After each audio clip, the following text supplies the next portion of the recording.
माँ की हत्या करने के बाद अपने हाथ से चिपकी हुई कुल्हाड़ी से मुक्ति पाई थी।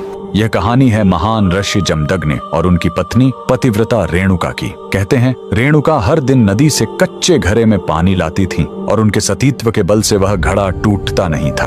उनके 5 पुत्र थे, जिनमें सबसे छोटे थे विष्णु अवतार परशुराम। एक दिन रेणुका ने नदी में कुछ गंधर्वों, स्वर्ग के संगीतकार को जल क्रीड़ा करते देखा। उन्हें देखकर एक पल के लिए उनका मन मोह में पड़ गया और उसी क्षण उनके सतीत्व का बल टूटा और कच्चा घड़ा टूट गया। जब वो आश्रम लौटी तो ऋषि जमदग्नि ने अपने योग बल से जान लिया कि उनका मन भटक गया था। वो इतने क्रोधित हुए कि उन्होंने अपने पुत्रों को आज्ञा दी, अपनी माँ का वध कर दो। जब चारों बड़े भाइयों ने मना कर दिया तो क्रोधित पिता ने उन्हें तुरंत पत्थर बन जाने का श्राप दे दिया। इसके बाद परशुराम ने पिता की आज्ञा को अपना धर्म समझा। उन्होंने भारी मन से अपनी कुल्हाड़ी उठाई और अपनी ही माँ का सिर धड़ से अलग कर दिया। उनकी आज्ञाकारिता से प्रसन्न होकर जमदग्नि ने वरदान मांगने को कहा। परशुराम ने तुरंत अपनी माँ को फिर से जीवित करने और साथ ही पत्थर बन चुके अपने चारों भाइयों को भी मुक्त करने का वर मांग लिया। सब फिर से जीवित हो गए, मानो कुछ हुआ ही न हो। लेकिन कहानी यहीं खत्म नहीं हुई। मातृ हत्या का पाप उस कुल्हाड़ी पर एक दाग की तरह चिपक गया